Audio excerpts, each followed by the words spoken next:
remember one writer recently started one of her books saying that death is nothing to be afraid of.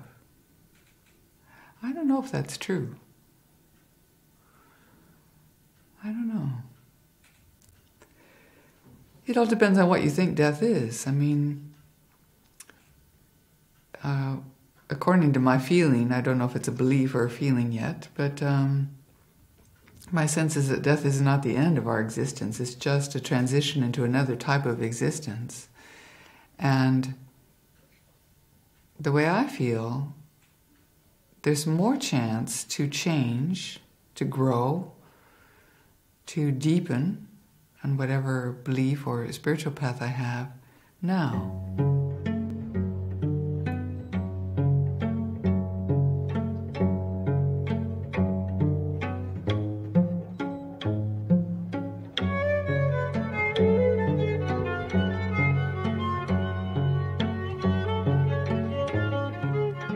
Want wij als werkers in de zorg zijn natuurlijk altijd heel erg erop gericht om zorg te geven. We zijn niet zo gewend om zorg te ontvangen. En die oefeningen vond ik juist voor ons zo goed om te merken van... hey, dit gebeurt er dus. Als die ander zo handelt, dat geeft mij dan vertrouwen dat als ik het zo doe, dat het ook voor de ander zo kan werken.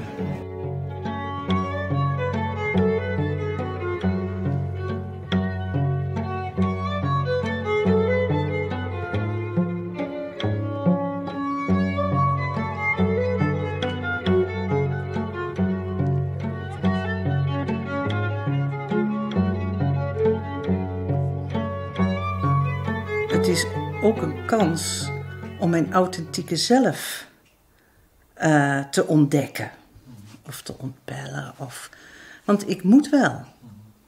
Als ik niet ziek was geworden, was ik gewoon... dan blijf je hard werken. En dan kom je niet zo zeer aan jezelf toe. Maar ik moet het proces aangaan. Van het te ontwarren en te ontpellen. Waar het allemaal mee te maken heeft. En wat ik er zelf aan kan doen. Dus ik krijg ook een kans om meer tijd, aandacht aan de ontwikkeling van mijn authentieke zelf te geven. But sometimes, I may not even be aware of it, my heart and mind is a little bit closed. You know, I'm in my own kind of protective shell or something. Culturally, we're afraid of death, ironically, and that's what... If we don't face it and prepare for it, that's what makes dying so much harder for us and for our loved ones. And yet personally, if we keep that fear of death in front of us, and maybe in a gentle way, but if we keep it in front of us and let it be our mirror and say, what if today was your last? Is this the way you want to live on your last day? That fear of death can really inspire us to become more whole, to become more clear, and more free of some of the burdens of this life, but particularly more free to choose the way we want to be when we die. Then sometimes in compassion you do feel a little bit of their pain. There's no problem with that, because that wasn't you jumping in and trying to fix them. Yeah? The more you train in this type of listening, what you start to get clear in is that the other person does have their pain, and when your heart is open to them, sometimes you feel a little bit of it, but that you don't help them by taking their burden on to you either, so that you can also be empty when the conversation is done and not think, now I have to have their tension or their fear or their grief or whatever it is. You can really stay empty at the end too. I sometimes joke with some of my team members that it seems as though you're doomed to keep teaching something until you actually realize it yourself, and then you can stop teaching. So obviously if I'm still giving courses, that means I'm still needing to learn something. And one of the things that I found was that as I'm giving different insights about how to fully prepare for death and how to resolve, for example, old grief or old unfinished business, or, for example, how to forgive, I have to listen to myself. And I think that is important to be humble and know that I haven't worked through everything. I haven't accomplished everything that I teach, and I always try to acknowledge that in the courses I give. But listening to myself has been very, very useful because it forces me to challenge myself and see what it is that's unfinished, what it is that I haven't been able to let go of or forgive, and really work on that.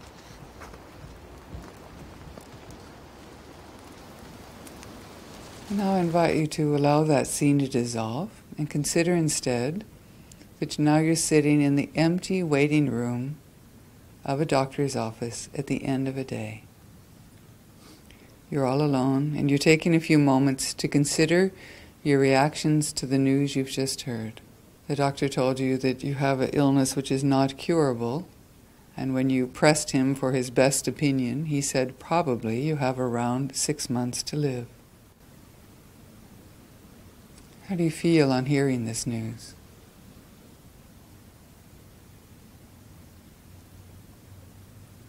I think like most people growing up in the West, I was also not really looking at death when I was a young person, not looking at the reality of death, let's say. And it was quite a surprise to me when, after 5 years of marriage, my first husband was dying of leukemia. And we experienced an unusual mixture of what you might call heaven and hell. And there were some things that happened in that year that, after my husband died, made me very angry. Some very insensitive things that were done or said, or the timing or the place that we were given bad news, for example. And in experiencing and going through my grief in the first couple of years, I also had to untangle this accumulated frustration or anger about how we were cared for.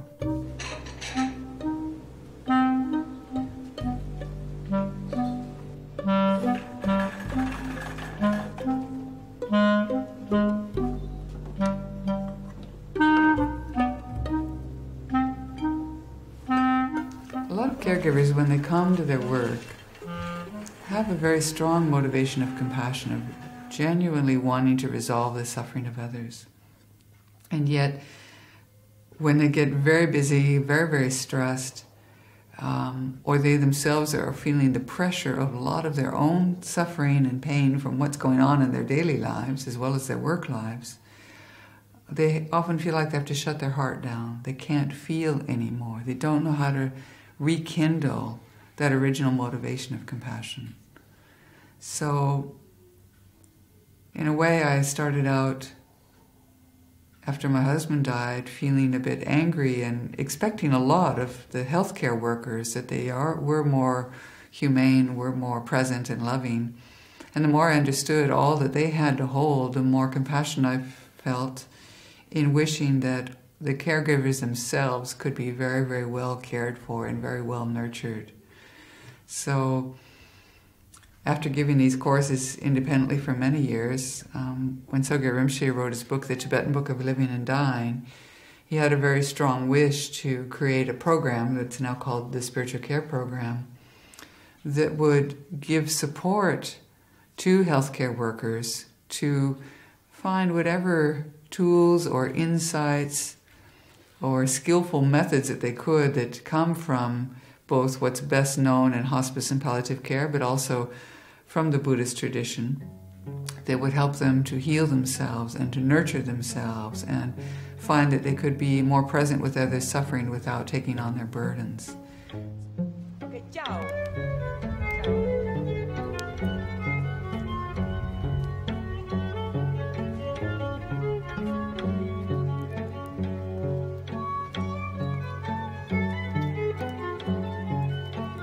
Ik zit in de zorg en ik ga mensen af. Het ligt eraan, soms zijn het er 10, soms zijn het er 18. Het sluit aan bij mijn werk doordat ik weer allerlei aspecten van mezelf tegenkom en daar wat aan kan doen. Want het werkt natuurlijk wel zo dat hoe meer ik mezelf ontwikkel en hoe meer ik van mezelf begrijp, hoe meer ik ook de ander begrijpen kan. Many people who enter healthcare are carrying, just as many of the population, experiences of grief that haven't been dealt with. Experiences of quite tremendous accumulated stress and suffering themselves.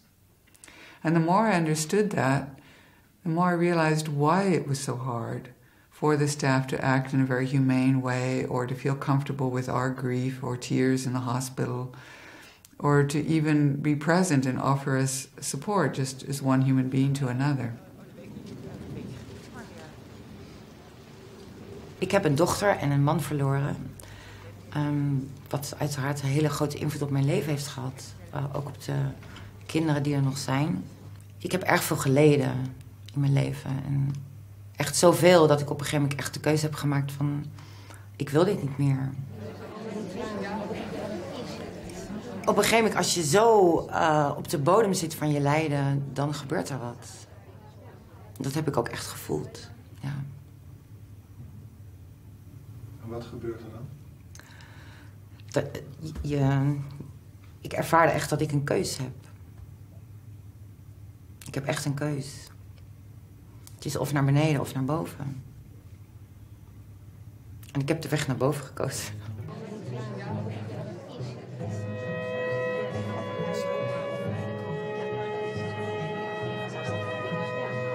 Consider who you would share this news with first. Whatever it was you thought you were going to be doing in the next 6 months, and ask yourself, is there anything that I would stop doing? Anything that I would change about how I spend my time?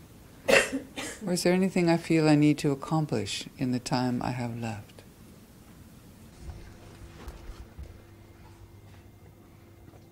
Ik heb ervoor gekozen om er naartoe te gaan omdat ik zelf kanker heb. En ik veel dingen doe om goed met die kanker om te kunnen gaan. En je voorbereiden op sterven daarin vind ik ook een... dat steunt me. En volgens mij helpt het zelfs ook nog voor genezing of voor heling. Maar goed. Have a look at what you feel you did accomplish in your life. What you feel good about. But also, very essentially, review any regrets that you have. Anything that is unclear or unfinished. In die geleide fantasie van wat wil je voorbereiden op je dood was ook wel dat ik er een angst was dat ik mijn gezin wel mee kan krijgen. Of dat we het wel met elkaar kunnen doen.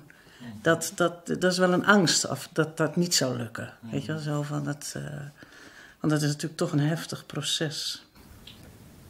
And I would like you to consider that the months are passing by, and during this time you are often hospitalized or receiving different treatments for your illness.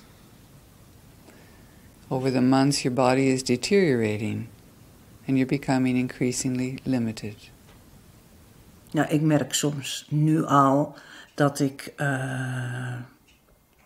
het niet altijd makkelijk vind om het te delen met mijn kinderen, wat er in me omgaat. En bijvoorbeeld hoorde ik in juni dat mijn uitzaaiingen gegroeid waren. En dan vertel ik dat tegen mijn dochter. Maar dan wil ik daar een beetje luchtig over doen. He, van, valt wel mee. En, terwijl ik natuurlijk van binnen best wel angstig ben en wel geschrokken ben dat ze weer aan het gegroeid waren. En toen zei mijn dochter van, doe er nou niet zo luchtig over, want daarmee maak je het voor mij alleen maar enger. As you go through this phase of living as well as dying, what is it that you most need?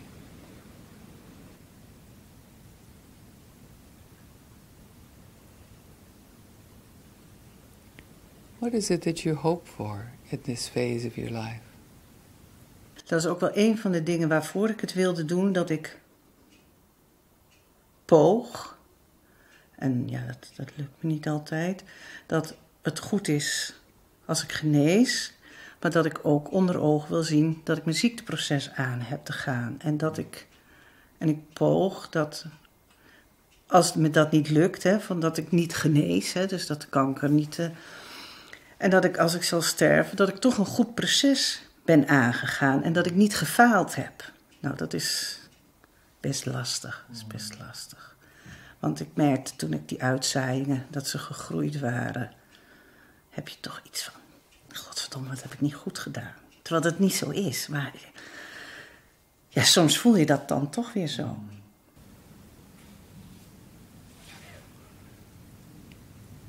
You might imagine now giving away your possessions to your friends or family.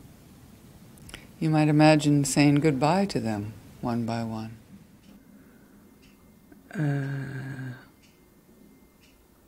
Ja, de kern is natuurlijk eigenlijk angst. Angst om je moeten overgeven en controleverlies. En we in een samenleving zitten waarvan we denken dat we het zelf maakbaar kunnen maken. Maar persoonlijk denk ik, de regie er niet over hebben. Het liefst toch de baas over jezelf willen zijn. Ja, dat ben je niet. So thank you for having the courage to begin to face and imagine your own process of dying. I know it's not easy.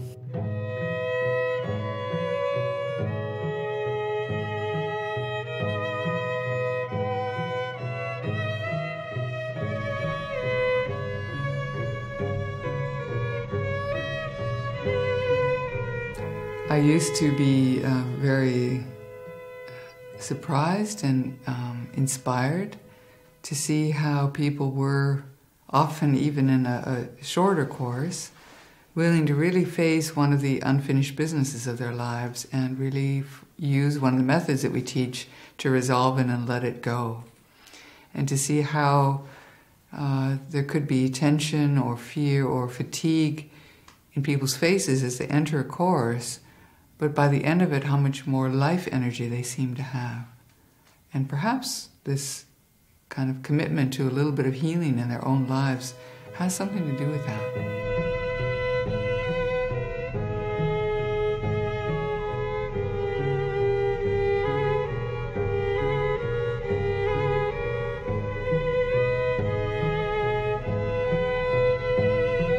Dat was een hele grote, hele rijke ervaring.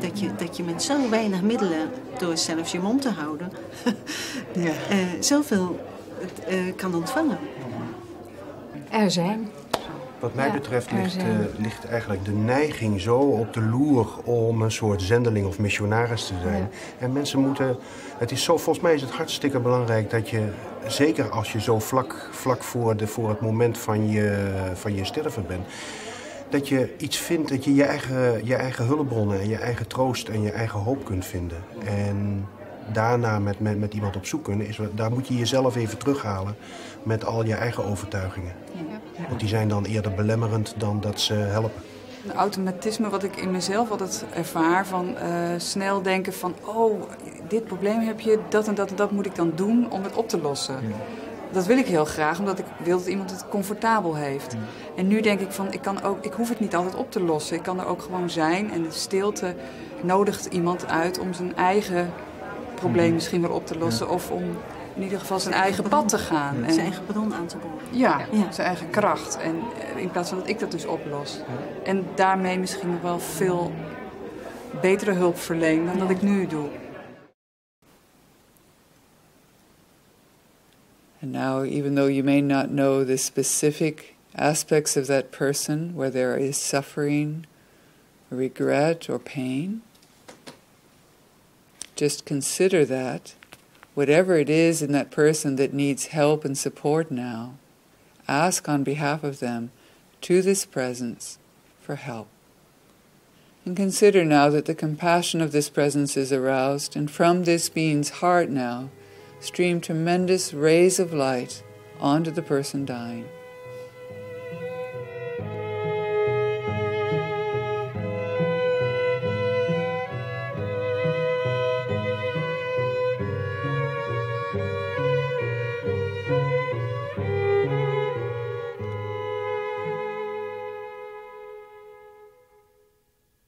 For example, at the University of Heidelberg and here in the Netherlands, I, with my team of spiritual care educators, offered a 2-year training.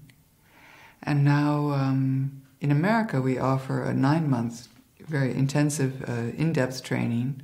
It's called Contemplative End-of-Life Care. There was one palliative care doctor who gave us feedback that when she and her nurses tried integrating spiritual practice, when they came into the room of a patient who appeared to be very anxious and stressed and struggling, that without words, the patient seemed to respond simply to their presence and to relax. And she said, I hardly ever have to write prescriptions for anxiety medicine or even pain medicine, as my patients are dying now.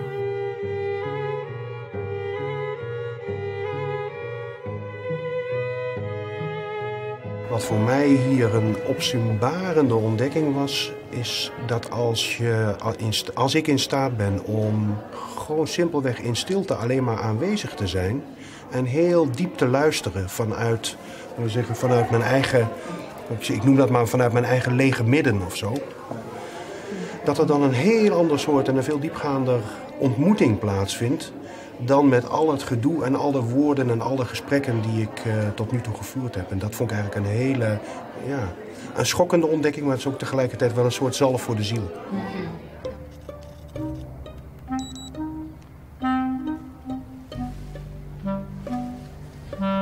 This way too.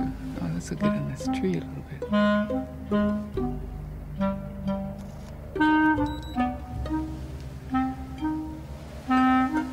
For the first time this year, I offered a slideshow of some of these slides with some classical music and a chorus to give people an example of how images of nature could also be a form of spiritual care. You know, I'm not thinking about impermanence and death when I take these photographs. What I'm thinking about is, what is it in nature, what is it in the light and in the plants and in the sun that is restoring my soul? So to me it's more, yes, it's related to the theme I teach, it's more about caring for oneself and connecting with the resources that help you to feel whole and well in yourself. So in that way it's connected to my work, but not related to impermanence and death, no.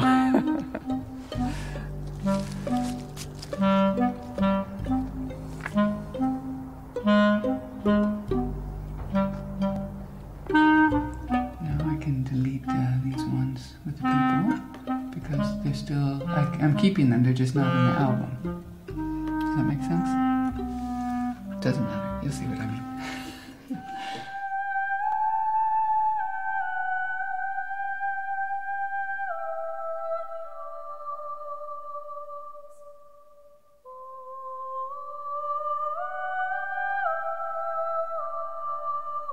There are people who don't believe in any external truth or God or anything even after death, but for them their sense of being connected to something greater than themselves is often connected to listening to music or being in nature, and that's where they feel their spiritual strength is.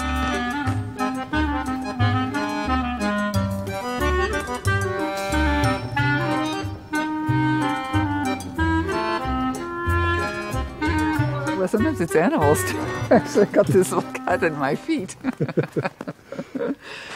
For some people, their source of connection and love is a pet. Yeah. And I even heard in one facility that was built especially for people with Alzheimer's, that even people who have a lot of dementia and have a hard time even being clear anymore with anybody else, when they're given an animal to hold, they lighten up. They really kind of are more clear and aware, and they feel a connection and they feel a love. Yeah. So sometimes it's animals. Hello.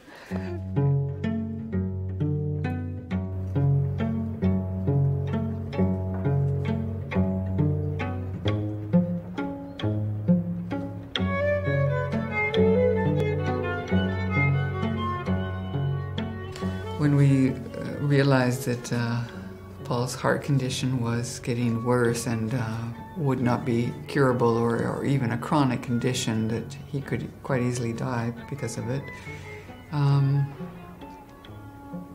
I relived some of the anguish that I had had with my first husband. A real resistance, a grief, and a very, very deep-seated fear. And the similarity was also quite striking for me in that Paul and I, when I found out about his condition, had been together 5 years, and my first husband died after we'd been together 5 years, and it felt much too soon to face that again.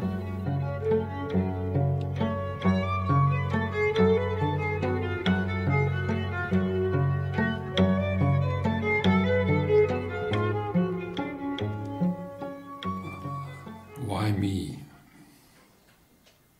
Het gekke is dat ik die vraag me niet gesteld heb.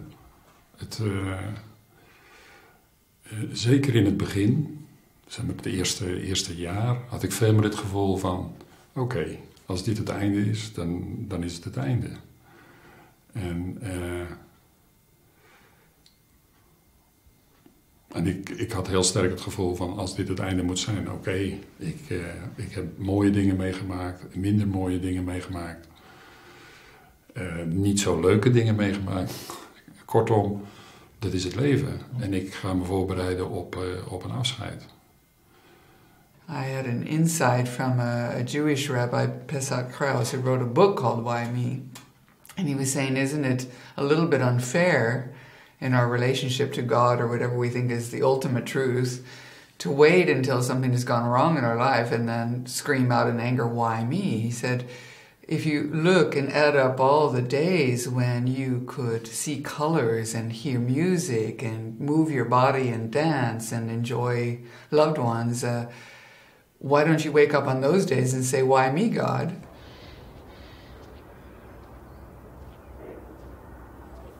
Maar ik denk dat ik ten diepste heb ervaren wat leven is. Dat leven zich ontvouwt als je je voor je leven opent.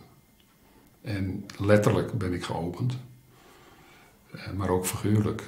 In de figuurlijke zin ben ik veel opener geworden.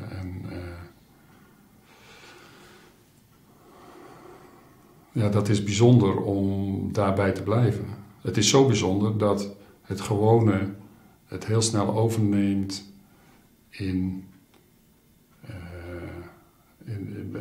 met een soort actie en reactie waarbij het bijzondere weer gewoon wordt. Het klinkt wat ingewikkeld, maar het is eigenlijk ook ingewikkeld, maar het is ook heel gewoon. Het betekent niks anders dat het leven van alle dag ons afhoudt van het bijzondere, van het gewone, van het openen, van de verwondering. Embracing uncertainty. I don't know if we ever really embrace uncertainty. I think we run from it like it's the monster or nightmares. And I can't say that I have 100% confidence in what's known as our deathless essential nature. I work with it, I get glimpses perhaps, but I still have a confidence that it's there, and also a confidence that I'm not alone. And I think that's what makes it easier to be with this fire-breathing dragon called uncertainty.